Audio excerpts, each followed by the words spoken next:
So tonight we're just gonna do this freestyle. There's not really a topic. We have some questions. We were just talking offline earlier. Apparently, you have some long questions. drives, I have so some questions. We have long commutes, and I have a lot of time to think. Yeah, and And some it came people up have in my written head. questions online too. So I have questions that some viewers have asked. Let's see. You're like sweating. I know I'm like sweating Here. like crazy because You need to it's wipe like your head. 90 degrees here. It's dying.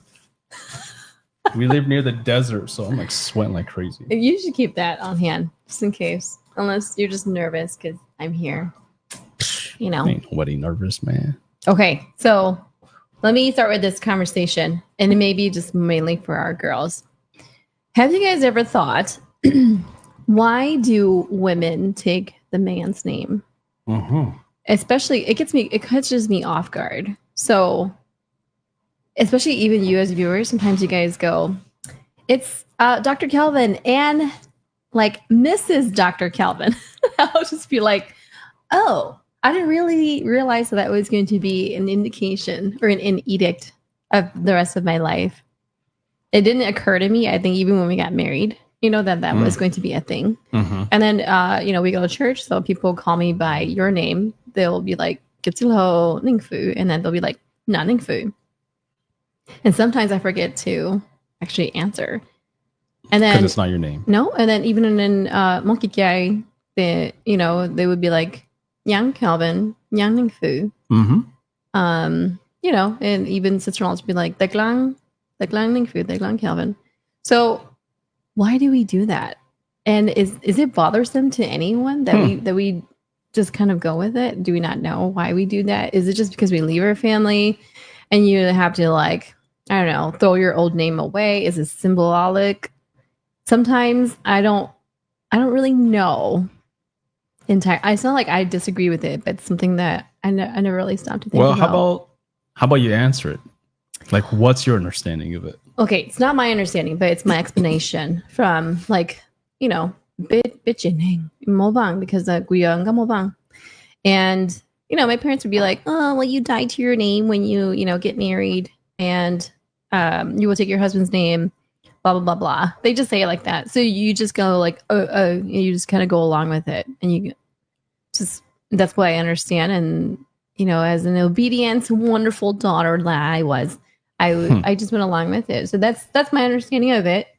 But outside of that, it's not just cultural, but it's also it's, I think, nuanced even in when we got married. Like, I legally changed my last name to yours. My social security number. Everything is associated with your last name, and I didn't really think too much about it until, like, I was driving down the highway on Monday. And it came to me. I'm like, that's what happens when you drive an hour. Why did I do that? Why did we do that? Why do we do that? Why do we not have the kids have my name in there too? Why do we only have them have your name? Is it just because they're a seed of you, not entirely, so it started to unravel in my mind. I need someone to make sure I'm not going crazy. Maybe I'm opening up a Pandora's box. And then it's not like a whole like sexist thing or anything like that. It's just a question I had in mind. I was just wondering what people think and what you thought. That's all. Yeah, I can answer that. Sounds like you just kind of went with it. You didn't really question it, nor did you. Wait, inquire. Are you answering this, or is this the right answer? I'm going to answer it. Okay. I think this is the right answer. At least is my understanding of it, the way I was taught. The reason why, I mean, it is cultural, and it's not just the Hmong culture too. Because here in America, if you watch videos, you watch movies, you go to an actual wedding, you hear them say, I now pronounce you Mr. and Mrs. John Smith, right? So it's a cultural thing, but it's not just the Hmong culture too. But I'm going to answer in the context of the Hmong culture. The first thing I will say is that the Hmong culture and the Hmong community itself, we are a clan-based group of people, which means that our clan is important, and we want to make sure that we understand which clan we belong to and which clan we are from. At the same time, when we have kids and offsprings, we want them to understand which clan they belong to as well. So with that, there's got to be an order of hierarchy in some ways, an order of lineage, I should say, to help us keep track of that, which clan you are from. So, of course, we do live in a society where patriarchy is what sort of helps us create the system that we operate from. And then with patriarchy, of course, the name itself, patriarch, means leans more towards a man, right? So then, of course, the man has the last name. So in our case here, the family will follow the lineage of the Ying family. If we go a matriarch society or system, then of course we will follow the Wang last name. But because we are a patriarchal system base, then we follow the husband's last name. And that's how we keep track of which clan we are from. And so to your point earlier, when you said that your Wang family was like, you're dead to your last name, I don't think you're necessarily dead to your last name. I think what's implied abrasive, by that is that you're now a part of the Yang clan. So your kids are also going to be Yangs as well. So that now we know which clan we, our nuclear family, belong to, which is we belong to the Yang clan. It's not to say that your Wang family, Ning Chang, is no longer a part of us. Though they sure are. They're inextricably part of us. Like we cannot remove them because they are still a part of us. When you and I are married, we are one. So our families join. But for the sake of understanding and keeping order, to understand which lineage we're from, we have to follow one. And so we have the patriarchal system. And so we follow the husband side, which means you are part of the Yang family. Now, going to your second part of the question. I'm not done yet. Hold on, I'm not done yet. Teacher. Okay. So the other part you had with the question here is, well, then why did they call you not Kelvin?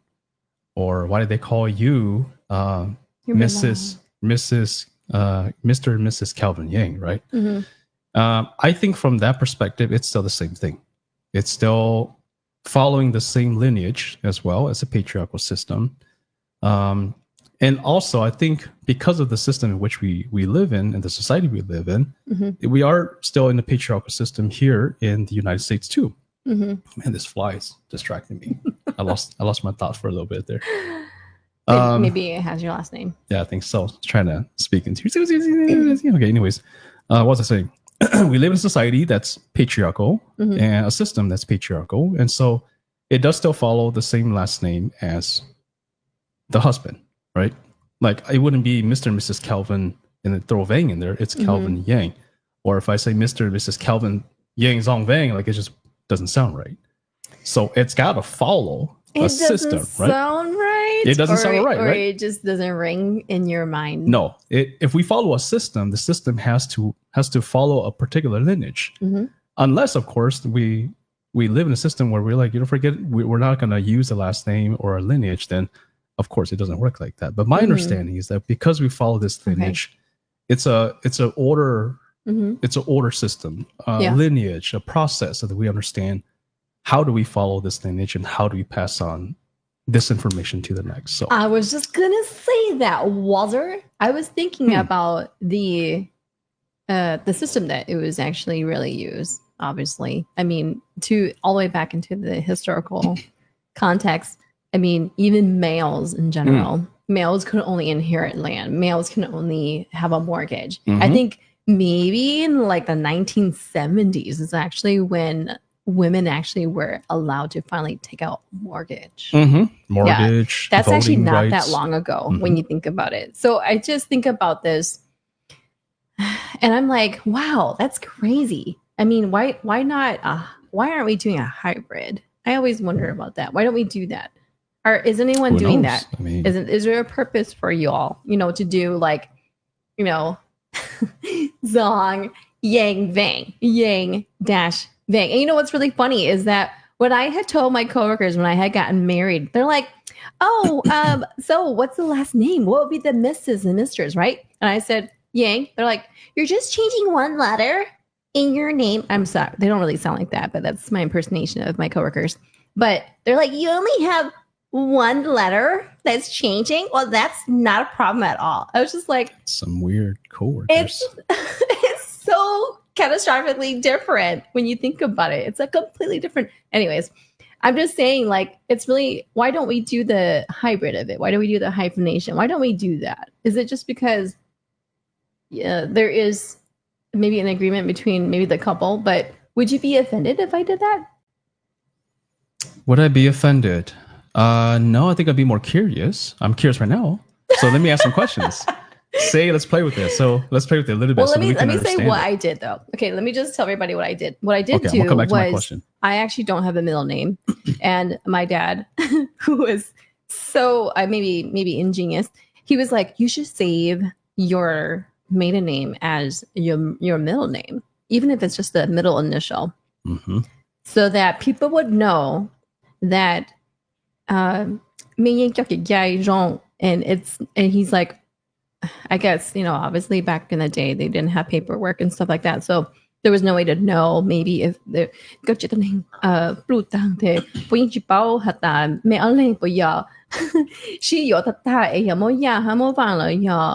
if I became a Yang, they're like, oh, what was your marriage actually really legit? So ironically, my dad was just like, yeah, you should go ahead and just save your middle initials so they know where you came from. So you have a way to trace back. Ironically, I'm like, well, Dad, we live in the US. I think they have paperwork on me more than I would want to admit. But he made a really good point in a way that he can just say, well, you'll have like breadcrumbs. You'll know, like, your heritage back to who you were, I don't know, thousands of years from now, whatever you want to call it, when the robots roam the world and they're going to rule or something like that. But what I'm saying is, why don't we do that? Why is that not our practice? Why is that not looked upon as okay, so genuine anymore? I was going to play around with that, but let me answer this. I think I'm going to answer it. I was going to ask you, see your thoughts, but okay. I think the reason why too, if we think back, yes, to Wall's point here, there is a U.S. history with the U.S. surname and whatnot here. But when it comes to the Hmong people, what's different with the Hmong folks, and this is an area that I'm not an expert in, so let me put that out there first. Oh, neither of us are. But it is an area that I've come to understand why this that we're having a conversation about here about the last name is important too, because in the Hmong community, in the Hmong culture itself, there's also religious beliefs attached to it in some ways, right? Oh, so for us, we grew up in Christian households, and so we didn't understand what that meant or how protected that is of the family. And so when we think about it from that context, right?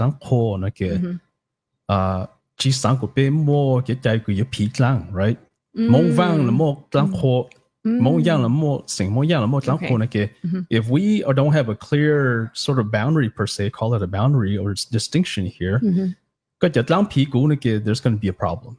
That's going to be an issue too. Okay. And so this is also a form of way to make sure that these lines are clear. That if you are Mong Vang, keep it like that.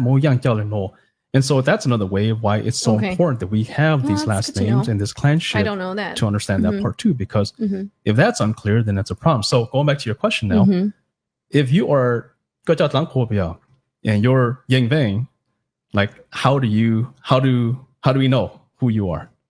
Like if the spirits were to come look for you and they're like, what are you? Like I'm Yang Vang. They're like, what I the can't frick? answer that question because I can only imagine what's happening in the spirit world. They're like, which one is she really? Who should we send? I'm sorry. I'm trying to imagine this, but I don't know. I mean, that's interesting, but I can see where there are some strong feelings to ensure that we adhere to not just the tradition, but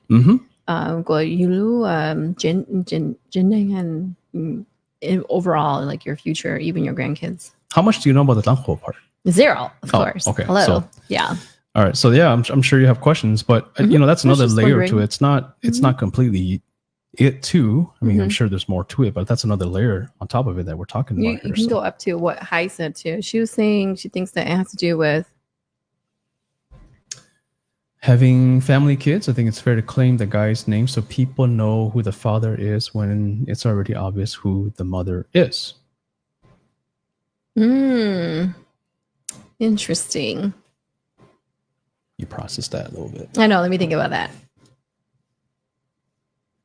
Well, I feel like in today's world where there are a lot of blended families, it's kind of hard to tell, who, and it seems so sacred that people would take on someone's name because it becomes not just a union, but a symbolism of acceptance. Like when a child is adopted and they take, their adopted parents' last name, it gets me every time. It makes me cry because they've come from a path and they're merging it and they get to make a life together. So I feel like it's not always obvious, but interesting. But I can see what you mean.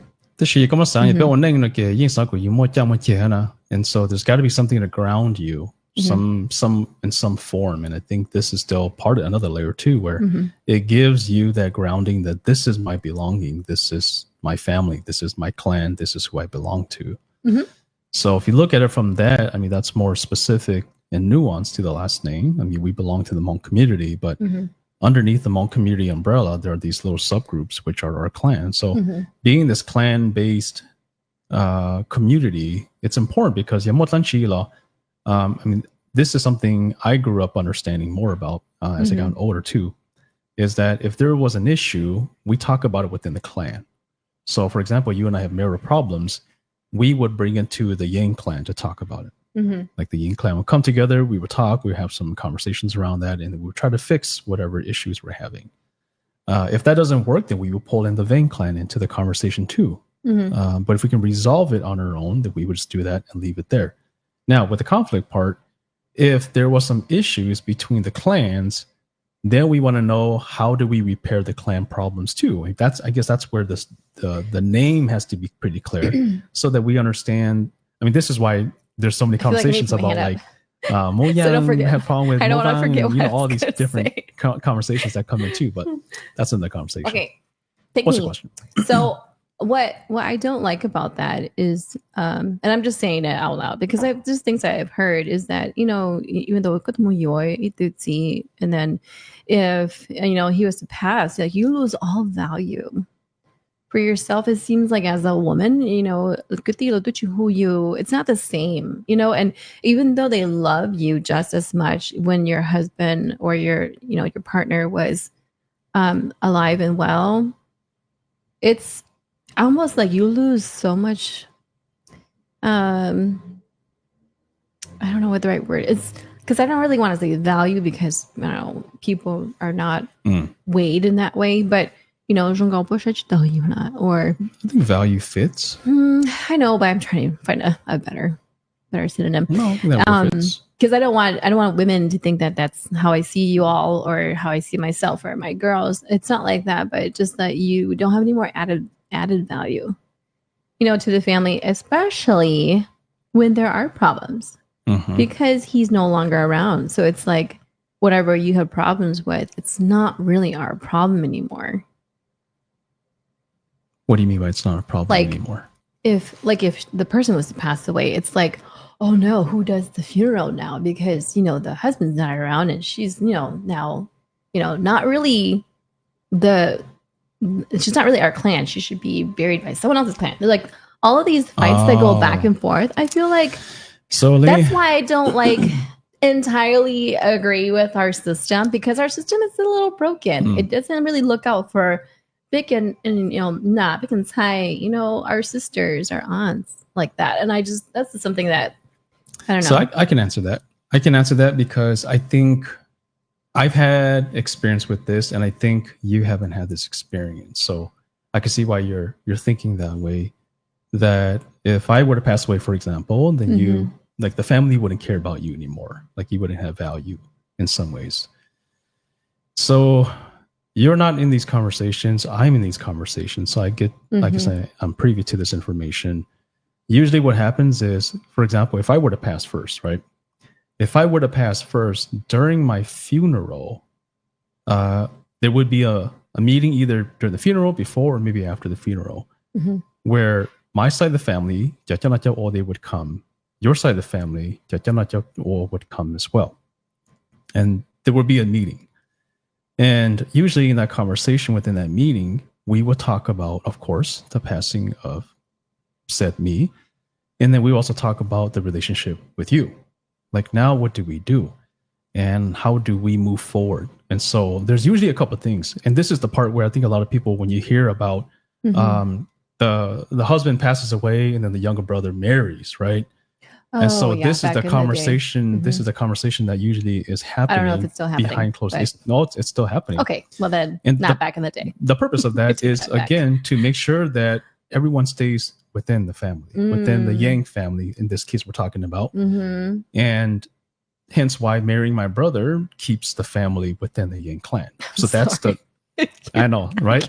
So I just can't have you say that out loud. Well. Weird. Okay, hold on. Let me just keep talking. I'm gonna forget my thought. So that's the reason why. That's the reason why it happens like that, so that we can keep the family within the Yang clan, right? Hold on. Stop. Oh, wait. Stop. I'm gonna lose my thought. Close your eyes. So that's why that conversation has to be had, and then in addition to that conversation is we talk with the Vang family to ask them. Okay. This is where you talk about Tangpo, right?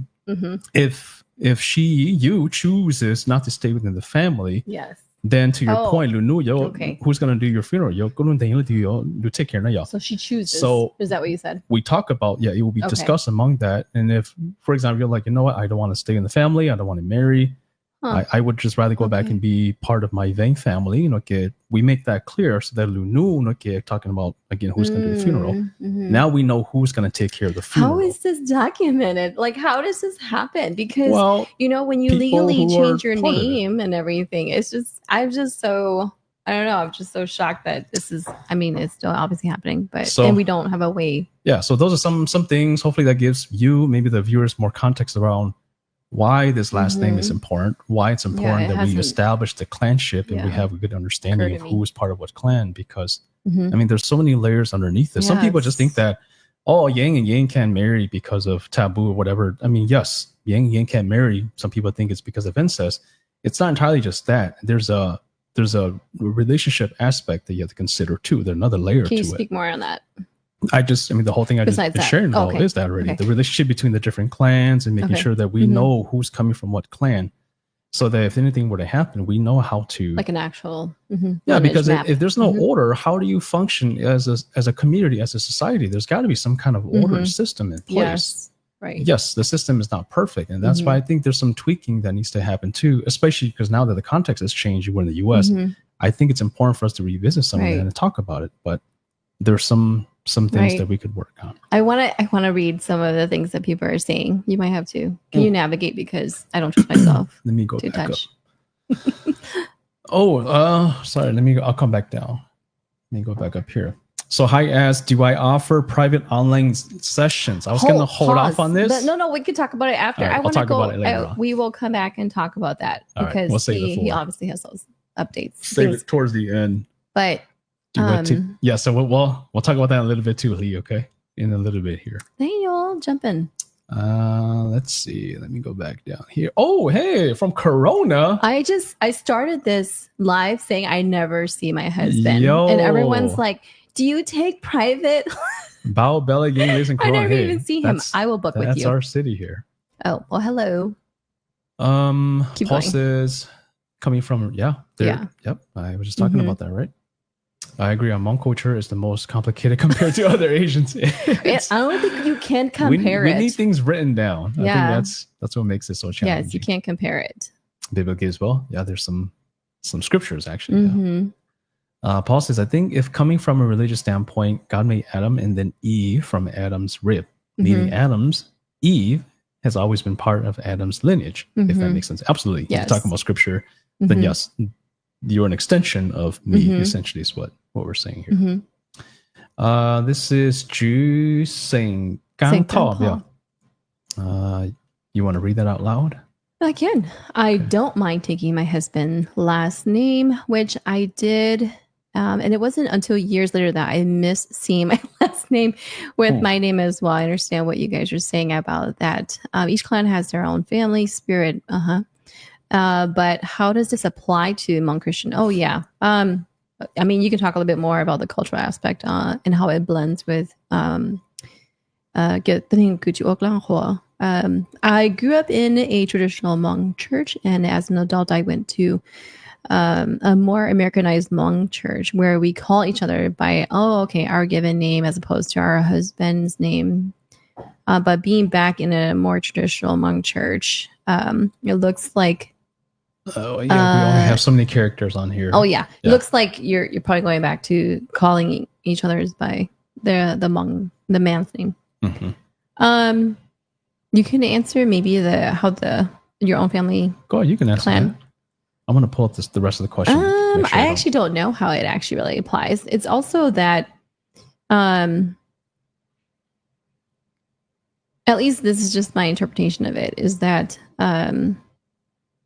biblically, obviously, there is nothing that God has done that is ever a mistake. So if you were blessed to be a Hmong person and you were created in that form and that nature, it is really my interpretation that is the way that it is a divine design. And because you were blessed with the blood of, a Hmong person, you inherit all of our culture, all of our tradition, and there is purpose in our blood. There's purpose in the way that you were divinely created. And so, although we're Hmong Christian, it is exactly that. We're Hmong, and then we are a Christian. And so we adopt the Christianity religious practices. However, we adhere to our Hmong cultural aspects of our lives, and they're not one and the same. Religion and culture, they can run concurrently together, but they're not succinctly the same thing. They don't have the same definitions. Mm-hmm. Does that make sense? So that's just my interpretation of it, and that's how I have explained it to our kids before, because I was like, if Jesus wanted you to be a white person, he would have made you a white person, and you would have lived under those types of rules and edicts in your life. And then I said, well, you were blessed enough to be a Hmong person, and because of that, you get to inherit a beautiful culture, and a part of that is our heritage and our names. So I'm going to finish the rest of this question here. It says, more traditional Hmong church. I just lost it. More traditional Hmong church again. I forget that I go by my husband's name. I'm not trying to be disrespectful because I respect my husband, but I don't understand why among the ladies, why can't we call each other by our given names? Yeah, earlier we were talking about the system. I said that the context has changed, and so the culture can change too. One thing I will say before I answer that is that a culture in and of itself is not static. It is not permanent. A culture is dynamic, whereby it changes frequently, given the context in which we grow up in. Maybe give an example of that. So, for example, let me just give the most plain example, right? We're Hmong people. Hmong people have traditional Hmong clothings. We live in the U.S. now. Why don't we wear traditional Hmong clothings everywhere we go? Because that's part of our culture, right? But the context has changed. We live in a society that's not the same as if, back in the days, you look at the old pictures where they wear Hmong clothes, right?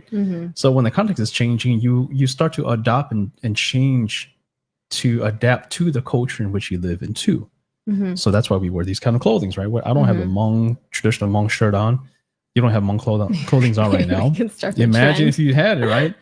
So the context has changed. So we have to also find ways to change to adapt to the culture in which we live in. Now, saying that, I think also what I'm noticing that's been happening, and I think this is happening more often with the younger folks like us, not so much the traditional, like our parents and the elders, where when we go to church, we do call each other by names, right? Like the younger folks don't call you Naning Fu. They call you by your name, Zong. Yes. And so they call you by your name. And I think that's the shift that we're noticing, at least with our generation moving forward. And I don't think it's anything about disrespect. I say it varies. I think to it's church it's to church again, too. it's the culture Yeah. too. But then again, if someone were to address you in a formal way, like Mrs., they would call you Mrs. Yang, right? So that's still the part that's tied to me. Yeah. But if it's an informal conversation they talk to, they would call you Zong. So I think it started to change within the younger folks. But when it comes to our parents and the elderly folks who are much more traditional, they still keep that. But the reason why they keep it too, I would say, is because when they call you Na Ning Fu, there's a few things that come with that. One is it's clear to people when they hear that you are a married woman. So that part is pretty clear. So when they hear Na Ning Fu, they know you are a married woman. You have a different quote unquote status. Okay. You're not single anymore. You have moved to a marital status, which means that, for lack of better words, you're off the market. So that's pretty clear. Number two is it's also, I like what you said here with the word respect. It's a respect towards the husband too. Okay. To make sure that people know that, yeah, we are together and you are under my household. As the head of household, you are part of me and you are my wife. And so that's another layer on top of that too. But I'm gonna stop there before I start going. So how do they know if you're married? Like exactly. Well, that's why we have these, little thingies that I don't take off. Even when I go to the gym. I know, but they could just call you by my name and be like, "Oh yeah, he's married because he's Godzilla Zong." Yeah, no, I know. I'm just saying, no one knows if you're married if you don't have an indication because it's just Mister. Exactly. Everything is Mr. Well, that's why, when it comes to that, okay, so if you ask that question now, I have to answer it. That's why it is important for a man to ensure that is clear. So if I'm a married man, I go around acting like I'm a single man. That's my problem. And we bear that responsibility in making sure we don't do that. If I'm a married man, I don't walk around acting like I'm a single man. I'm not wearing my ring. I go and talk to women as if like I'm single. I mean, there's a responsibility that I need to uphold so that when people see me, they know I'm a married man. I'm not out here, in the market opening myself up to people. I conduct myself differently so that people don't think that I'm out there searching for a woman. Plus, of course, like I said, the ring is a great indicator as well. But I think that's when the responsibility part does fall heavily on the man to make sure that if I'm a married man, I'm not out there messing around. Because not everyone wears a ring. But I'm just saying, like, it was just something that I thought about. And literally, we're talking about this for y'all who are maybe just joining us. Because I had a long drive and I thought about it. And I haven't seen him since Monday. So we're having this conversation now and you guys get to be a part of it. I haven't seen him all day. This is the first time I've seen him. So this is me emptying my thoughts on you at the end of the week because I do just kind of want to play around with this a little bit, just so that we can really try to understand. The horse. I'm not trying to be the horse. I think I'm just exploring now. What if we flipped it, like you said, right? I said that already. So, and you're like, it doesn't sound right. Well, let me ask. That's not what you sound like. No. See, that sound like your coworkers now. So, what if we flipped it? Let's say we did flip it, and I'm known as Mr. Vang. Mr. Calvin Yang Vang, or Mr. Zong. Okay, let me just ask you. Just a thought. I know, but I'm asking you, how does that resonate for you? Like, truthfully, when you hear people say, "Oh, hello, Mr. Zong Vang," like, how does that sound for you? I don't have any reason to not like it because we would just be married. It wouldn't matter. I think it's the societal depiction of it, and it's just the way that it's not. I guess it's the way that we structure our world around it. And I know some people that would be like, yeah, I'll take my wife's name, blah, blah, blah. I don't know if they ever did, but it's just talks and things that people would say. And it's just out of them wanting to recognize their wives or, the women in their lives or to, I don't know, show their daughters one day of what the world can still be like, But I think it's also, I feel like it's just a preference. I'm sure a lot of maybe even our listeners today have heard of people doubling up their name, doing the hyphenation, especially those who want to preserve their heritage and maybe are not marrying a Hmong man, and they marry outside of our culture, they may want to keep their maiden name so that people know that they're Hmong because that's important to them. But do we do it within our Hmong culture? I don't know. We don't really do that. Hmong yo Hmong law, but hyphenation. Not everyone does. I've seen it a couple times, but it's not, normal to see. I haven't seen it often. I've seen it sometimes, but it's maybe something that is a preference. I agree. But going back to my original question, yes. How do you feel about people addressing me as Mr. Zong Vang? I don't have any like. I don't wave. I'm not waving in any other direction. So it rings fine to me. It wouldn't do anything to you. Nope. All right. Mm-mm. I'm gonna note that for now. What are they gonna do? Oh, they're gonna be like, oh, this is Calvin's kids. It's not like that. It's like it's our kids. Oh no, the kid's a different story. We're talking about two people who are wedded together. Because the kids can be Vang. It doesn't bother me, but okay. He said. All right, hold on. Let me go back up here. I'm trying to read ahead. My sister-in-law took me to your church, and I was hoping to meet you guys. Oh my gosh, that was in June. The kiddos to camp. Oh yeah, I don't know which time it was. That was June, July. We had our own personal camp, family camp too. We're there usually all the time. Actually, Jane Moa says, "Wouldn't it be lovely for men to take our names?" That's what I said, Jane. I'm just saying, it's a thought. I mean, I don't know why not, but I see why now that you say that. But there's a lot of reasons. I think there's a preference. But if someone wants to do it, I wouldn't judge them. If you were to do it, I wouldn't be like, you're crazy. It's not all this world, is what I'm saying. And if someone did it, I don't see why not. I think it'd be fine. I mean, I'm not saying that there's anything against it, but then again, there's things attached to it, right? Like I was just saying, there's a system of order. You sound like it would keep you up at night. No, it won't keep me up at night. I'm just saying, if that were the case, now you have to reconfigure some things, and I think that's the growing pain part. Yeah, that people have to make that change, and so I think that's the part where things might get a little dicey. I see. What did Wall say? My dad has my mom's last name as his middle name, and then his last name. Oh yeah, nice. See, okay. See, I think that's beautiful. All right, Wall says, let's throw another audible. All right, I like it. In the Hmong culture, when a woman marries, she's expected to move in with her husband's family, sometimes even a different state. But why is that the norm? And should we still accept it today or challenge it? You want to answer that first? Actually, this came up, when we were talking about, being in the Nyang Nation. When I was talking about this with, Paul and Kim, and I think the expectation is only because back in the day, again, and you're supposed to go and help out because that was what marriage was for. It was to forge more physical manpower and have more children. And then the wives that are is supposed to help. And I think that is just a tradition that I don't feel like it's ever been something that we can easily walk away from as a Hmong heritage.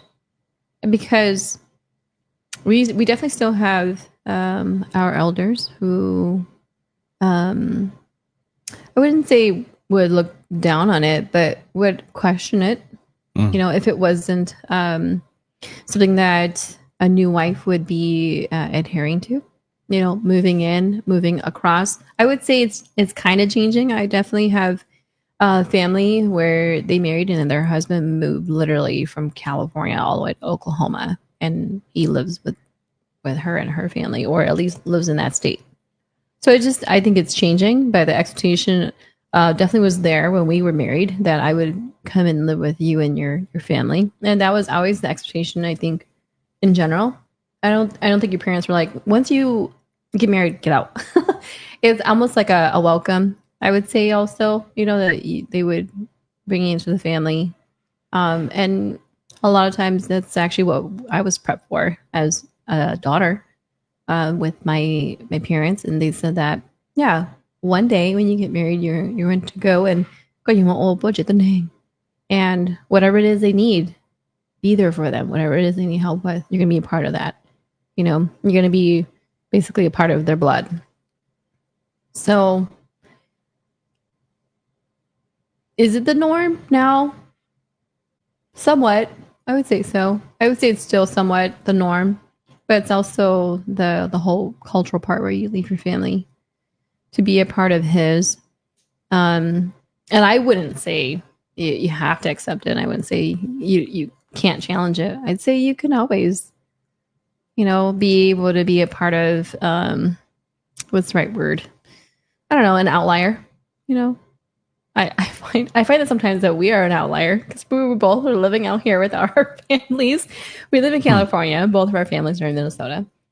And that's very strange, I think, for a lot of people, because especially as a collective community and a collective culture, that was different. I feel like we challenged that. And not everyone that I know gets married and then actually moves right in or whatnot anymore. It's not really a huge thing. I know that it was not even just like 5 or 10 years ago. It was a big deal. It was a norm. I would say today, no, I wouldn't expect it for our kids, to be honest with you. Yeah, let me answer this question with the backdrop of what I said earlier, in that culture is dynamic and it's not static. So culture can change. But with that backdrop, let me rewind just back a little bit here so I can kind of help walk us along the lines, the timeline to understand why this is the case anyways, right? So if you think back to way even before our parents, maybe call it our ancestors, right? There's a saying in the Hmong language, 才货, yeah. Do you know what that means? You said 才货? I mean 才货? No, 才货. No, you might have to translate that. So I'm thinking of something, but it's not right. Yeah, like I guessed. 才货, you're the right line of thinking. Oh, so I thank you. Yeah, I know, right?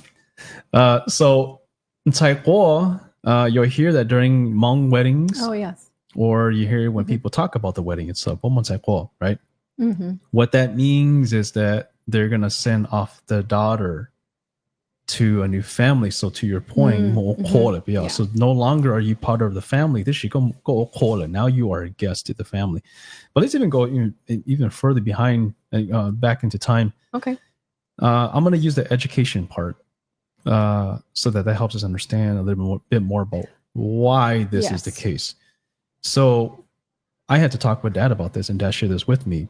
But the reason why back in the days, girls are not allowed to go to school and boys are, is because boys, when they go to school, they come back and they live with the family. So whatever knowledge they obtain, whatever wealth they obtain, it comes back to the family. This is right? Yeah, I mean, think back way back then. Whereas for the daughter, if the daughter goes to school, she becomes knowledgeable and she becomes wealthy, and she marries. Okay, she brings the wealth to the other family, right? So with that, that's the reason why they'd say, let the son go to school so that the daughter, so that we can have wealth if the son is successful. But the daughter, stay home, right? Because if we send you off and you become wealthy, you send that off to you, right? So with that, going back to kind of what Wal's asking here is, why is it that they're expected to move into the husband's family? Well, because when a woman marries, let me make sure I'm not missing Wal's question here. So when a woman marries, she moves in with the family because that is the expectation, and that has always been kind of the word in Taikoya. Once they get married, she becomes a guest, and so the expectation is that when you're married and you're a guest, you do move in. You move in with the new family. So since then, back in the days until now, that has always been the case. When a woman marries, she becomes a guest, and so she's no longer living here. So that's one context. And then going back to the religious part again, we're talking about langko. If you marry into that family, you're no longer a Vang anymore. Right. You are a Yang. So in other words, you cannot die in our house. If you're now a Yang, you need to die somewhere else. So because of that, the expectation is you cannot live here too. You need to go live over there. Interesting. So there's so many layers to this, but to the second part of the question here, why is it that it's the norm? Well, it was the norm before, but the context has now changed. And do we still accept it today or challenge it? Well, I think nowadays it's changed a lot because I too know a lot of people where they get married and the husband moves in with their in-laws, right? And they live with them for many years and whatnot. Because some of the cultural pieces have changed. I think some of the religious belief has changed too. So that's why we all, you hear the language means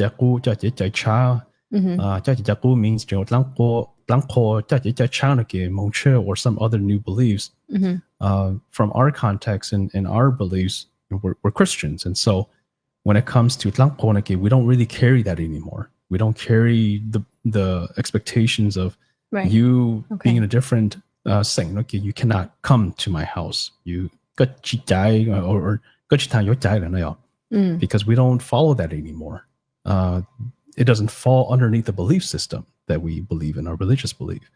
So those things have changed too. And if that changes, then now the expectation is, if you don't move in and you stay here, it doesn't disrupt anything. Right? Because there's not that belief. So that changes things too when it comes to that. So I have in secret, obviously, I don't actually want my son and his wife to live with us because we don't want you to live with us. We're going to be traveling the world one day. Oh, I don't want you to live with me. You better go live on your own. I'm sorry. I was just wanted to put that out there. I'll let him know. No. I'll let them know. I think our kids, I'm gonna live with you forever. I was like, I think as a parent, are you? We're never going to just kick the kids out, of course. No. If they're not ready to spread their wings and fly, we still want to open the nest to them. But the expectation is one day you will leave the family. And you want to talk about scriptures and biblical scriptures. That's exactly what scripture says is one day you will leave your family. You will leave your parents to be as one with your spouse. And so that is the expectation. And so you better get ready to go. We're both like, get a job. Get ready to go. Get out. I'm just saying. Jo says, isn't that why men get their Belao? At least with Monglang, the man gets their old man name after their first or second kid. But I know with Mong White, they wait till later in life. Well, the Belao is not, that's a separate conversation. Doesn't really fall along the lines of Luseng that we're talking about here. Belao just, to your point, it just means that now this man has reached a level of maturity that they've now moved to another phase of life. So, quote unquote, meaning that you haven't matured yet, but once you have kids, you move to this new phase of life to signify that you're no longer this kid anymore. So, to what we're talking about earlier about the husband, right, tells them you're a married woman. Means that I am also a married man. And I also have kids. Yes, because you can't just get it. And so, yes. And so with that comes responsibilities too. So when they hear Ning Fu and they're like, when I go and say, okay, they know that the implication is he's a married man. And also, he also has kids. And he's moved to this next phase in life. So that's what the Belao is really important. That's the significance behind it. Right. Let me see. Let me go down here. This is still my Monday question drive. When it comes to the Hmong culture, an hour, we're still on the same topic. And this just came up in my head, in the 4 o'clock in the morning. And it's like, I'm going to ask you this on Friday. That's a good question when we're still on the same topic. Bessie says, I don't know, to be honest, it doesn't really matter to me. What about in the LGBTQ situation? I was actually thinking about that, I but can't that's answer that. actually like I don't know. I feel like it's a preference, and I think it's just between the couple, the individuals themselves. I don't think I've talked to a lot of people about this. I have friends that are going to be getting married this fall, and I never asked them. So yeah, I maybe that's a TBD. I'll have to ask. Yeah, TBC, to be continued, I should say. Bob Ella Yang says, my husband is Chinese and I'm having a hard time changing my last name. Perhaps I'm scared of losing my Hmong heritage. And I can't hyphenate because it'll be Yang Tang. Maybe one day. I see. Yeah, I mean, our last names, I mean, it's important too because of that reason that there's a heritage, there's an identity, a culture attached to it. And losing that, I'm sure it feels like you lost a part of yourself, an identity that's I have a proposition for you is, you know, because we are unique and our bimong is for you to do young and then your hyphenation. If you didn't want to lose it, you could spell it in Hmong and then you won't ever lose it because no one spells our last names the way that we do. That's a suggestion. That's what I would do. Yeah. You could do that too. Yeah. Let's see. Doesn't that mean to give away? Live. I think you're talking about 菜过, right? Yeah. It means to give away, to become a guest, essentially. Yeah. 菜过. Yeah. Okay. Great. Thanks. Cool. Well, that was my question I wanted to ask you for Monday, and I haven't seen him until now, Friday, and we don't really get to see each other often, and I don't like to text when we talk about these things, so I saved it. So here's a question that I got earlier. I was actually going through my notifications, and there was a question that came up, actually. Wanted to eat my cupcakes. The question came up because of the video I posted about help a brother out, right? Help a brother out some ways that you can help a man or, you know, a boy, I should say, too, boys and men. Yes. And one of the questions that one of the followers wrote is, how do men cope with breakups?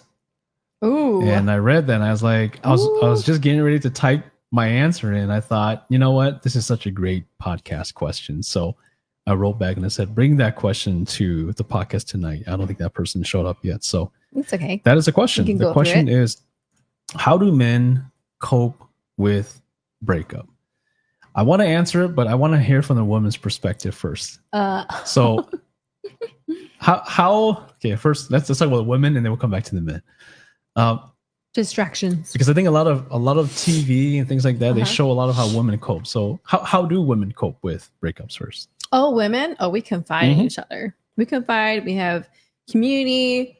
We, you know, have, I don't know, a bonfire burning session, you know, and laugh about it. Whatever, you know, us girls, we have our ways to move on. But can I answer? Am I allowed to, or am I still going along with what you're saying? Keep going. Yep. Yeah. I mean, for women, I think it's because we have the sense and the, I guess, enjoyment and being able to uplift each other or pour into each other or fill each other's cup.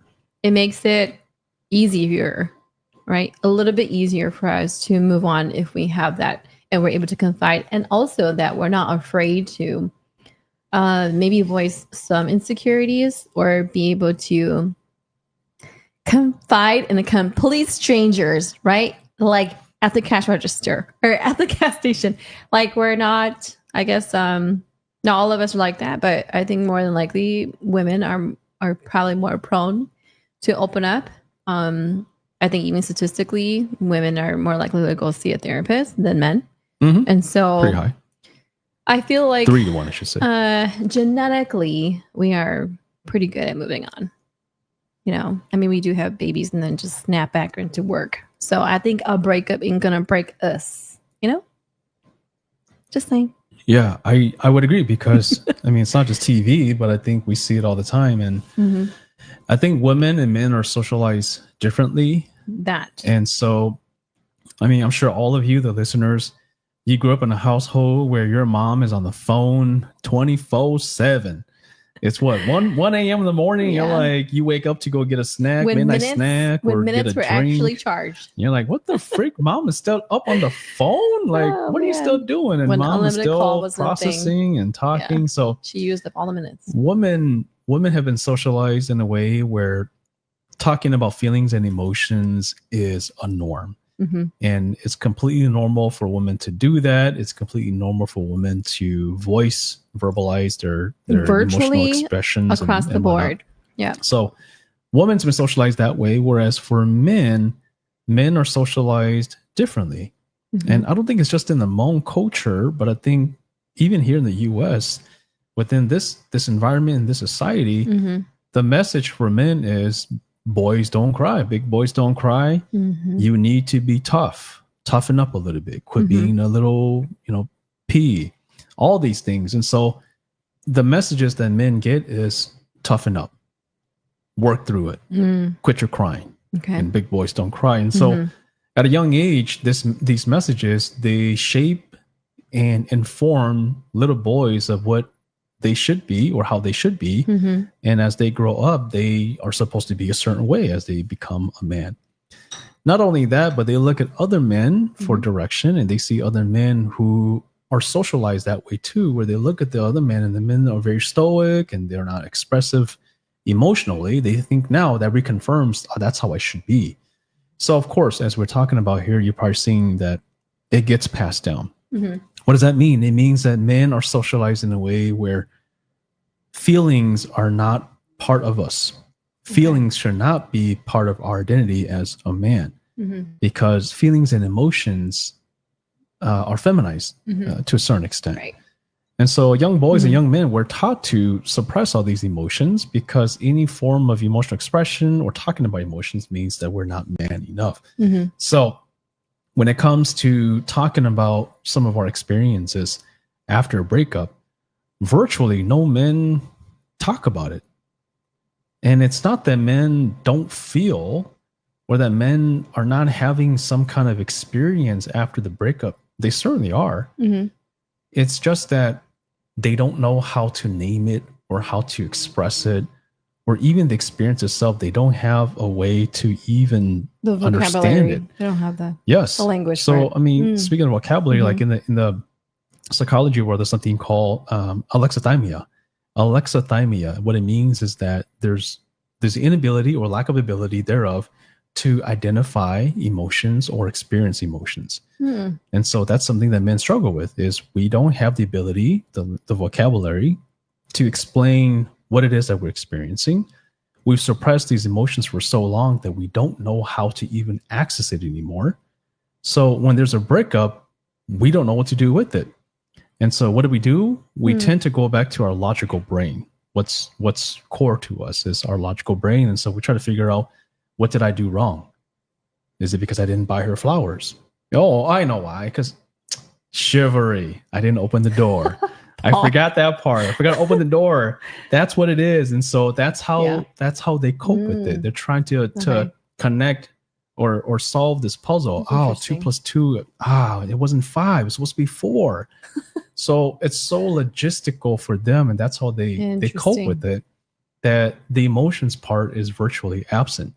Now, to what you're saying earlier, girls, when there's a breakup, they talk about it, they process it, they cry together, they eat ice cream like what you see on TV, and I think that's pretty true.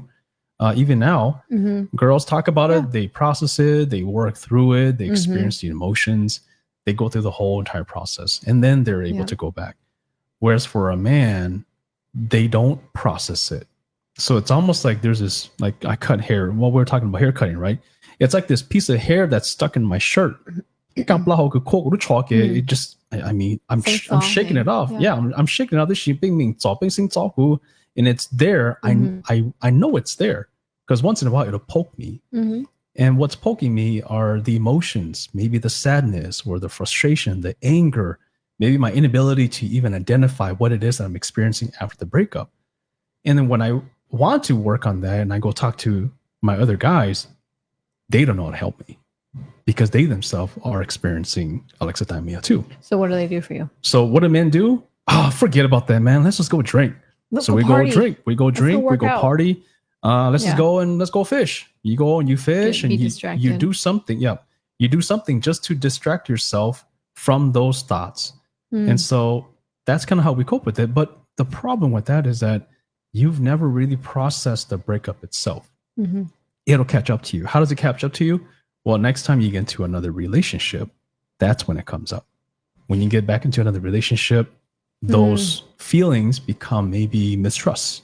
Those feelings become maybe paranoia. Oh, like it actually morphs. Yeah. It turns into something else. Yeah, because you don't know what the feeling is. You can't identify it. And so when you're in another relationship and you didn't process. You don't know what it is. So now, of course, there's some fear, there's some worry in it. I don't want to go through that process again. I don't know what it was. I don't know how to handle it. If I were to get rejected, I don't know what to do with those emotions or what to do with it. I've never sat in these feelings. And so I'm just going to be this guarded person. And so now you get this man who's very guarded. Well, I think some people have some thoughts on that. Do you want to share? Let's go back over here. I see this, honestly, even with how we raise our boys and girls. So men can cope. They have big egos and pride that when it comes to being rejected, they take it really hard. Oh, yeah. And I would agree. I agree. Why is my mouse not working? I agree to a certain extent. I agree that, yes, men, it's not that men can't cope. Men haven't learned how to cope. Right. How to do that. Yeah. And so the ego and pride that you're talking about here, it's more of a protective factor because there are certain feelings that we have that as men, right? As men, there are certain feelings we have that we're more comfortable with, namely anger and frustration. These kinds of things are very, I guess, quote unquote, normal for a man. And then there's also the vulnerable feelings, which is sadness, loneliness, inadequacy because of being rejected. Okay. And so this ego pride is more of a protective sort of, call it a mask, a facade to protect these vulnerable feelings because we don't know what to do with the vulnerable feelings. But when it comes to anger, we're so familiar with it that I express anger. Anger is also another form of protective sort of mask as well, because anger pushes people away. Leave me alone. Now I sit in my own misery. So interesting. Men just don't know how to cope with it. I work with a lot of men, by the way. And so this is what we do in men's therapy. Women have a community to uplift one another. We are not afraid. Yeah. Yep. You just talked about that, totally. Right? And even if you don't have a physical community, you will go find a community. Like literally, I went to work and I just went to go get like my badge done. And the person helping me just asked me how my day was. And I was like, it was good. And then when I asked them when I asked them how their day was, she literally opened up about her breakup and then they were together for 10 years and it didn't work out. And this whole time I'm just getting badged up. And she's like, yeah, we were together. It didn't work out. Yeah, actually, we actually met up. We were really cordial and we had lunch. And then we decided that, we're going to be able to move on and move forward. I thought that was just amazing that she could completely confide in me immediately. And I think she met me for maybe 10 or 15 minutes total. There's something about us women that we have the ability to connect and be able to build or bond, especially when the negativity energy is not there, where we can vibe with one another. And then we're able to pour into each other and to fill each other's cup, like I was saying earlier. So yes, I agree entirely.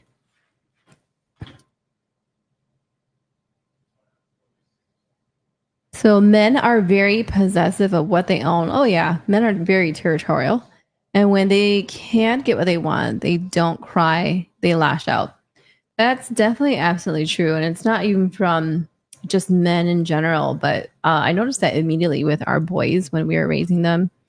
Our girls definitely didn't do that. They would just be like, oh, you want to have it? You can have it. And if they fight, they would fight for a little bit and then just leave. But boys, grudges, they would hold on to it. They would completely turn the world upside down just to be able to have it. And I think that is very present in men. They become very territorial. They become possessive. Calvin's talked about this many times where his family becomes a part of his sanctuary, and he becomes very overly protective of it. And yeah, I mean, I would totally agree. That is very true. Joa, you also said men live behind this macho facade and they try not to show it, but are really hurting deep down. Absolutely. At the end of the day, men are still human. And I would say that just because of the way that society has brought them up to not really be able to show that side of them, it doesn't mean that they don't have it, but they definitely do, for sure. Jane said, personal opinion, hurt, unhealed men bring so much trauma, insecurities into their relationships, into their new relationships. I would say it affects all aspects of not just their relationships, but in how they are able to navigate just about anything, even like the most simplest things, like people cutting them off or having trust issues with people that they work with, anything like that. The trauma and the insecurities, it actually pours into not just romantic relationships, but friendships, even within their own like familial bonds with their parents or uncles or aunts or anything. It really becomes a huge problem overall for people who are personally hurt. So I agree entirely. You have a question. I don't know if you can come over. He took a call really quick. Dr. Kelvin, what can we as parents do to help our boys feel safe, to open up and to be themselves and learn to cope and express themselves or to express their feelings? I actually was just going to ask you, so what do people do? How do people help not just men, but the boys when they can pour into them? Sorry, I had to excuse myself being taekyo, and I have business. They didn't call not taekyo. No, they didn't. No. So what can we do as parents to help our boys feel safe to open up, to be themselves, and learn to cope and express their feelings as well? When you're saying we, I'm assuming I'm gonna answer this from a heterosexual couple standpoint. What can we do as parents? The first thing you can do as parents is you got to model it. You got to be able to model what it's like to experience emotions, what it's like to express emotions as well, and then what it's like to cope with this. So here's an example. I come home from work. It's been a long freaking week. I'm stressed out. It seems like today. And then I come home and I'm like, oh my gosh, what a week. I'm so exhausted. I'm frustrated as well. And man, why did I have to why is there so much traffic and I'm frustrated? So I'm expressing it. My kid walks in, right? My son walks in. Dad, you good? Yeah, man, it's just work has been exhausting. Work's been frustrating. Traffic all day. Man, that sucks. You good, Dad? Yeah, I just need some time. I just got to cool off a little bit. I need time just to cool off. So what just happened there? I modeled it, right? I'm exhausted. I'm frustrated, but I'm not pretending like as if I'm not frustrated. Okay. I actually show them that I'm actually experiencing it and I'm expressing it. Not only am I showing it and expressing it, I'm also showing them that I'm also going to cope with it. I'm doing it right now. I need time just to relax a little bit. That's all. I'm good, buddy. And so I'm not hiding anything from them. I think that's the first step is we got to learn how to model. So that's frustration I'm talking about. Maybe it's sadness. We're talking about sadness as well. Let's say someone passes away. I might express it by crying if I'm feeling sad, for example. And maybe my boys come, I'd be like, Dad, you good? Yeah, man, I really miss my friend. I really miss whoever was passing. It's hard. It's not easy to lose somebody like that. So I'm telling them exactly what I'm experiencing, what's going on. And then they're gonna be like, are you gonna be okay, Dad? Yeah. I'm gonna miss them a lot, but I'll be fine. It's a part of life. It's part of things that happen. So I'm modeling it, right? So I think that's the first step is we have to learn how to model it. The next thing after you model it too is you got to talk to the boys about it. You got to ask them, like, what are your thoughts about these feelings and expressing your feelings? Because your boys, even before you as parents know it, they've been they've already been Shaped. exposed Yep. to feelings and emotions and what they should do with it. Now, this is maybe because they have friends that they met up with in kindergarten or first grade who maybe shamed them, shunned them for maybe crying because they fell off the monkey bars. Or maybe they're like a girl and they were like, that girl's cute, and they making fun of him and he cries, and now they pick on him and they make fun of him.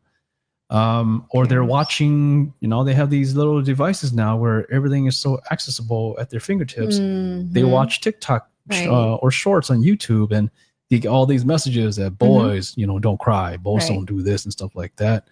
And so they have all these messages downloaded into their brain.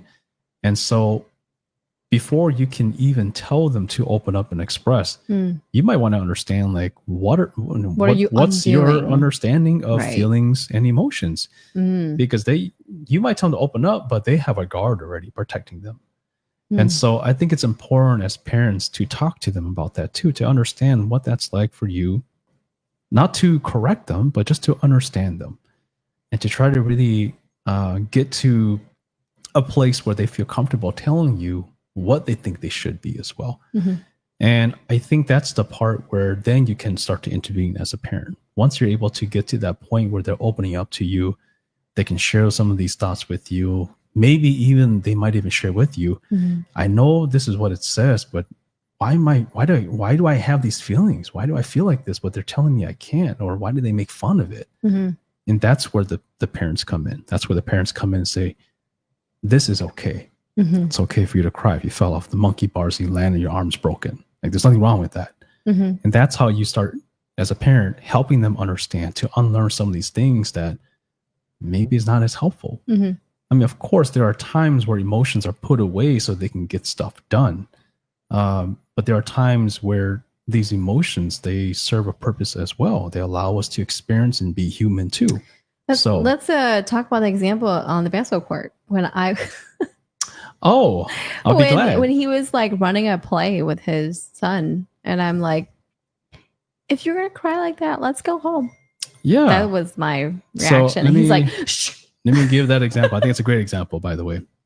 So how do you parents help our boys feel safe to open up? Oh my gosh. So my son was playing basketball. He was on the basketball league. Drills, and we went to the park and we're running through some drills and stuff like that. I'm coaching him. I'm his dad, of course. I'm hard as heck on him. He's missing layups and I'm making him doing it again. He's not crossing over the way that he should. He's using the wrong hand, not going the right leg. Footing is off. So I'm calling all these things out and he's getting frustrated. He's getting mad. I'm seeing him in tears. And she's off to the side playing volleyball with the other kids. And she's watching us at the same time because I'm not just talking to him. I'm like, do it again. Like, you can't do it like that. I'm kind of yelling at him because I'm his dad. I'm not his coach, right? Yes. Coaches should do that too. And by the way, but he's getting frustrated because he's not able to do what it is that I'm asking him to do. And so he gets upset, takes the ball, slams the ball, and he's in tears because he's so frustrated. And I know this is happening. Of course, I'm not blind to it. I see it, but I want him to experience it and express it. Right. And I want to coach him through that process. And what do you know? Mom's on the court on the side. Mom looks at that. Mom sees him slams the ball, and she steps in. That, let's go home. And I right away I snipped her. I'm like, nope, stop. He's like, turn around, walk away. I'm working here. Don't intervene because you don't know what's happening here. Because me as a dad, and I'm working with my son, I want him to experience it. I don't want to just shut off that anger and pretend like it's not there. But me, automatically, I'm like, if you're gonna cry, let's just go. Yeah. So I'm gonna come back to that. Actually, it's a great segue. So I'm working with him, and I'm trying to help him understand what it's like to work through that anger and frustration, to normalize it, and then, to your point, to cope with it. How do I experience it, and how do I contain it so that it doesn't blow up? It doesn't hurt people. I don't get myself in trouble. I experience it. I familiarize myself with it. Right. And I know how to cope with it. So that's what I was doing. When you intervene, I snipped it because I'm like, no, and we're not doing that right now. Let me work with my son. So let me go back to you. Why do you think you jumped in and said what you said? I jumped in because I felt like you were too hard on him. And I felt like you weren't setting him up to succeed and that you were punishing him. That was my interpretation. That's what I saw. I felt like you were stretching him thin. Hold on. So if that's the case, how come you didn't say, if you're going to treat my son like that, we need to stop? Because it didn't come out that way. Oh, I felt okay. like We need to be careful with the words now, huh? After assessing it, I'm like, don't do that to my son. But instead, I went after my son. And Why? It's just a natural reaction. No, subconsciously, there's a reason Yes. why. I'm sure there's a reason why, though. Because you don't want to see that in your son. You automatically, subconsciously want to see your son be tough. How come? How come? Because the society has already structured me to think that way. Okay. Yes. I am a victim of our society. You too have been socialized to look at your son and tell him, stop being a little baby. Yes, I'm part of the 99%. There you go. Right. So, I mean, we're starting to deviate a little bit from the question, but going back to the question here is, it begins with us as parents. Right. We need to understand what are some of the values that we hold. What are some of the values that we think is important so that we can impart that into our kids? Let me say parents, adults, anyone, guardians, anyone who has the ability to shape or influence a child. It is important because I have seen this countless times where even though the parents are doing their due diligence, they go and hang out with maybe uncle and the boys, and it like automatically undoes everything that your parents are saying. And then they come back and you have to keep working on them. So even you as listeners or people who, have the ability to pour into our next generation, you can very much make a difference too, as well. Don't be a me. If you're going to cry, go home. Well, it's not just you. I would say I grew up like that. I'm not exempt from it. And before, I would say maybe 6-7 years ago, I was in that same position because that was the mindset. That was the, I guess, the model that I carried with myself that you need to be tough, stop crying. That's not part of being. So when did you wake up? Why is it just 6-7 years ago? Because I entered the doctoral program. And so if you're not a doctor, the doctoral program really tested me. It put me in a position where I had to reevaluate myself, to untangle some knots, relearn some things, unlearn some things. Because working with people too, I come to realize some things that I thought were helpful are actually not as helpful. Right. And I'm seeing the fruits of that labor. Where being tough and stoic all the time has its outcome in the future as well. What that's going to look like in the way they are as a person and interpersonally in a relationship, what that will do too. So I think throughout the program itself, we're always asked to reevaluate. We're always asked to self-reflect. We're always asked to do some introspective work. And I think that really helped me relearn some things to reshape the way that I view the world, I view people, and I view relationships. So that's what I'm hearing is investment, making time to invest. Making time. And so going back to my video that I shared today, if you haven't seen it, go watch it again. One of the things that I offer in the tips to help men and boys is slow it down. Don't be so quick to offer them a solution. Guilty. He's looking at me because don't be so quick to offer them a solution where they're experiencing something. You're like, well, just do this then. If you don't like that, then go do this. Don't be so quick to do that, because if you do that, you take away that opportunity to let them experience it. Right. So how are they going to deal with this later on in life if they don't know how to deal with it now? So you're actually doing your kid a disservice if you do that. I'll have to say it's much harder than it sounds. I mean, of course, in the heat of the moment, yeah. Yes, no, constantly. I just I have to zip. I have to teach myself to not interject. So it's actually very hard to do. But if you can practice and invest the time to assess and take a moment, then it really can go a long way, to be honest. I'll say one more thing, we'll move on here too, is when you talk kids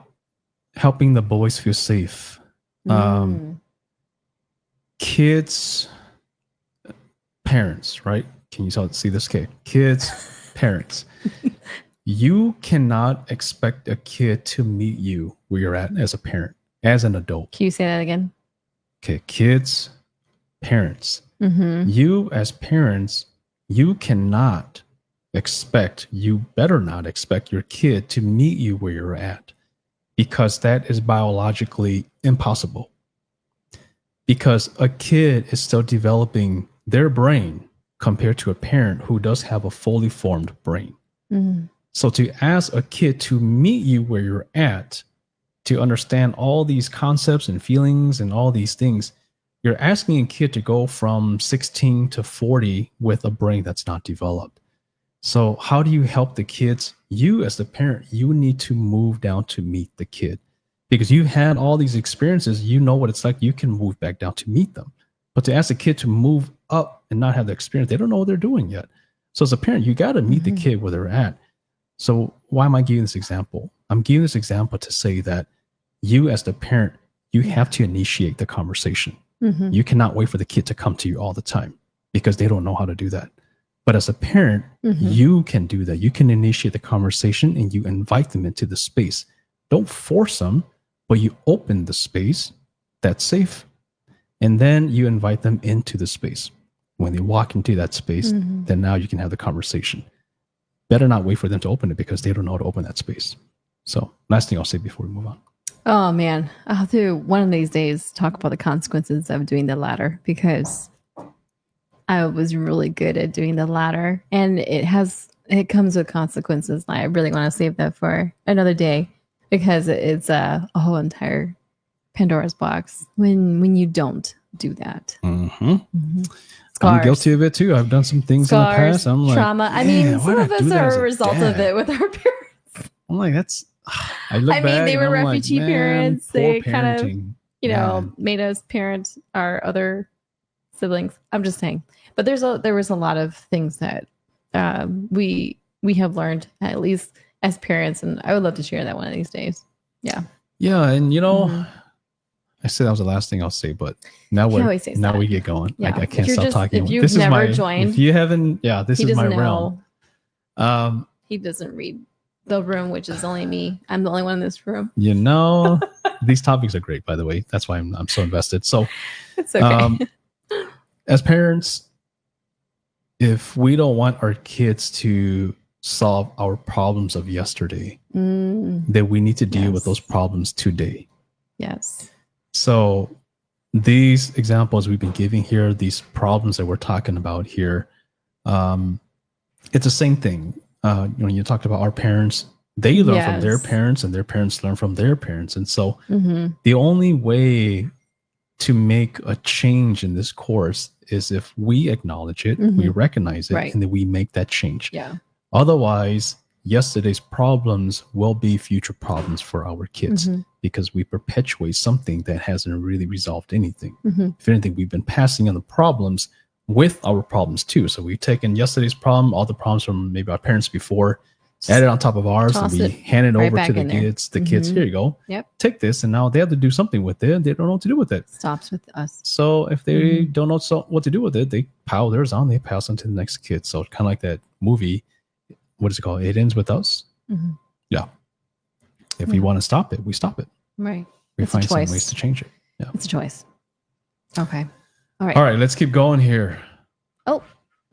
Click on it once. Your battery always dies. No, it's an automatic shut off, so it doesn't. Just kidding. Click around. I know nothing. Paul says, like Luke Combs' song, "You Get What's Left of Me." Yeah. Oh, yes. That's a good song, actually. It is a good like song. And it's very telling of men's this conversation. Yeah. Absolutely.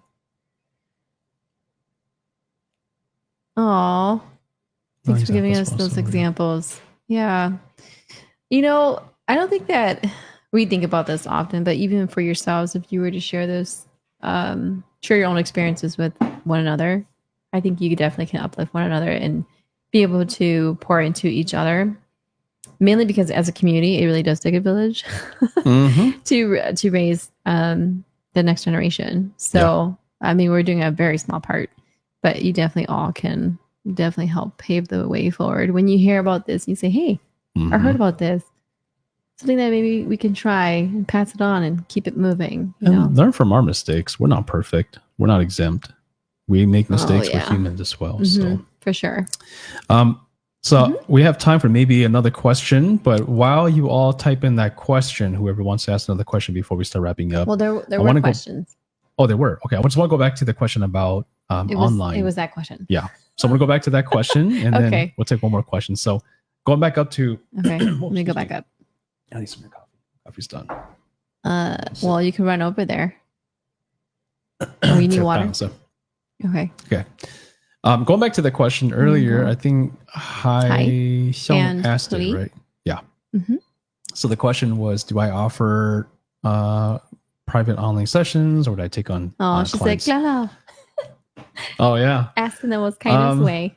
So, yes, I do. And I've been working on this and I've been thinking about whether or not I should open this up or not.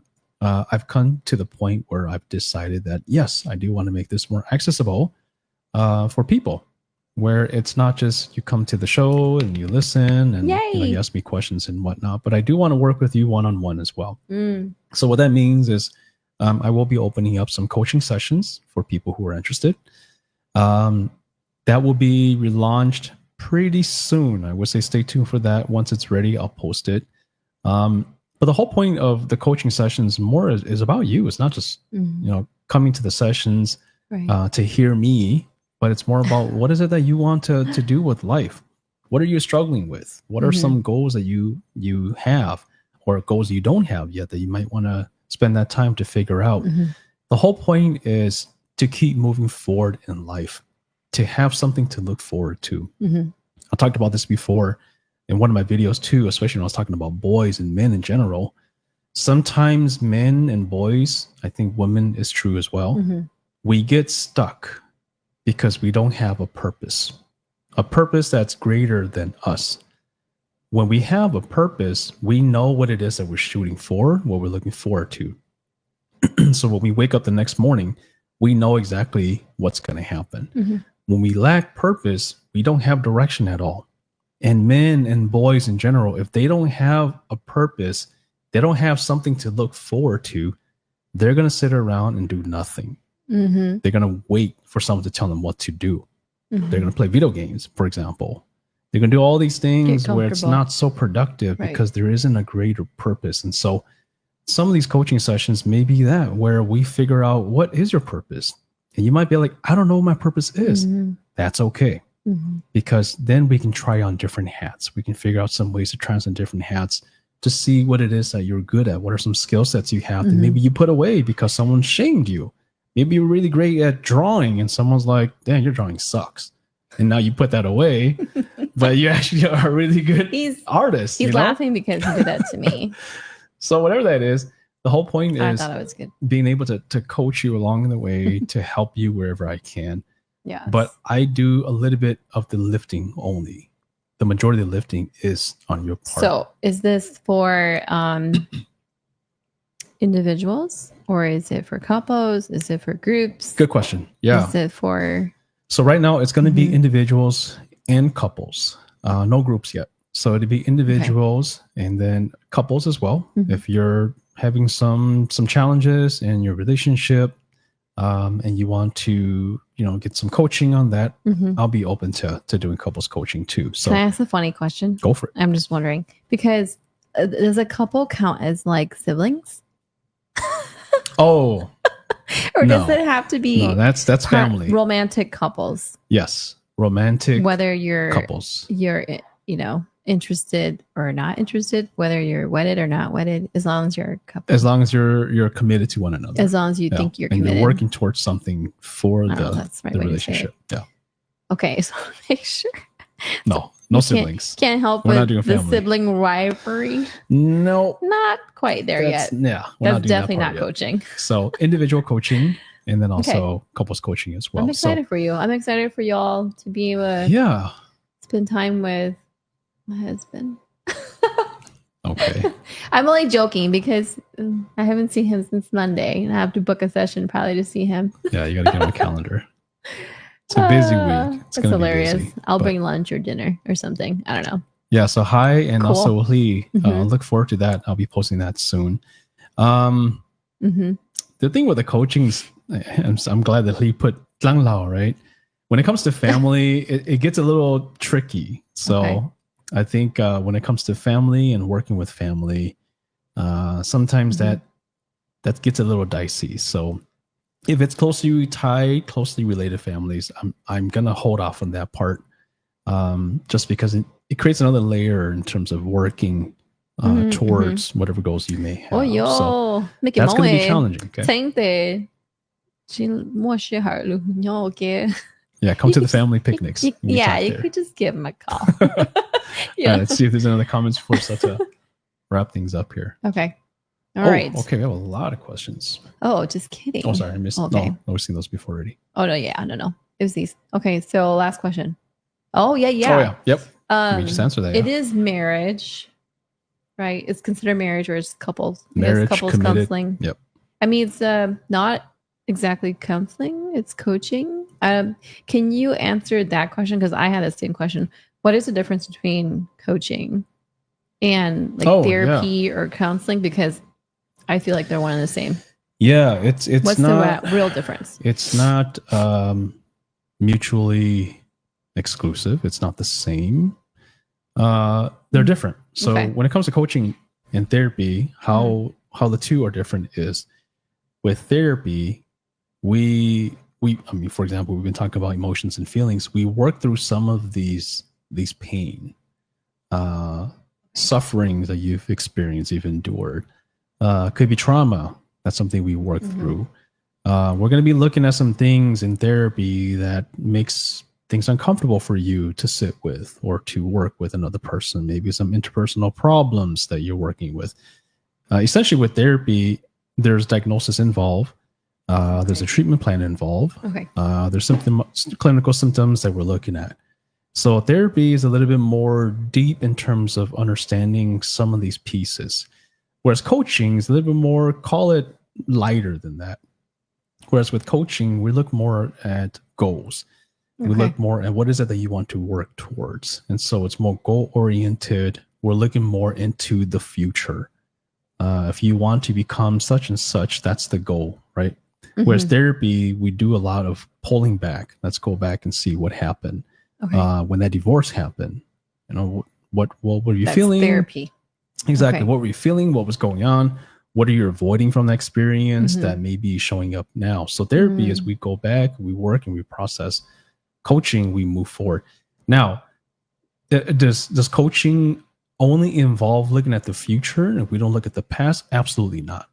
Where there'll be some overlap, absolutely. There will be some overlap in the conversations. Okay. But the primary focus with coaching is we're more future oriented, more present focused. Okay. Whereas with therapy, yes, there's some future, but it's more of working through some things in the past that maybe are challenging for you. So that's kind of the distinction between the two. So yes, so to answer your question, it is one-on-one or marriage / couples coaching. Yeah. And it's not therapy.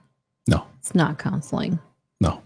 Not necessarily. So it's more coaching, again, more present, future focus. Yeah. I would say that, if you're really not sure entirely, whenever he releases his information, you can always ask, a prequel, I guess, in better understanding if it's a right move for you to book a session. Yeah. But it's exciting. Yeah. So stay tuned for that. More to come. For the folks who are still on here and you are living, you live in the Midwest, you live in Minnesota, Wisconsin, Iowa, anywhere near Eau Claire, Wisconsin. Right. Next weekend on the 13th of September, there will be a Hmong Mental Health Conference in Eau Claire, Wisconsin. So I've already shared the flyer for that and I'll share it again. But if you're visiting, you're in town, that's the place to be. Yeah. Awesome. Well, that's really all the time that I wanted with him. So I'm good. All right. I think that's it too. I think we're almost now at that I'm able to catch up here. with him from his week. We were able to do it together collectively with you all. Then I'm good. I'm good.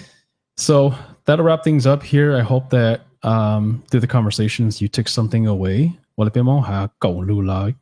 least hopefully at least take one away that could help you Right. whether individually, interpersonally, whether it's working with your kids, whatever that is. Hopefully that something was there tonight that you can take with you to help you. So I learned so much. Did you? Thank you. Well, what did you learn actually? I think I'll have to process it and then regurgitate it for you later. Okay. But yes, I learned so much, and I hope everyone else did too. Yeah, I hope that you take away something. Our goal with the podcast is to make sure that we talk about things that are applicable and relevant to all your experiences. To try to share things that will only help you grow as a person, as a husband, as a wife, as a son, daughter. Life's ingredients. Exactly. To cook up real conversations. Exactly. See, now you got it. I'm never going to get it. All right, folks. Well, thank y'all for tuning in. Till next time, I am your host, Dictum Dose. Oh, and not Dictum Dose. Oh, my goodness. All right. Have a good night, y'all.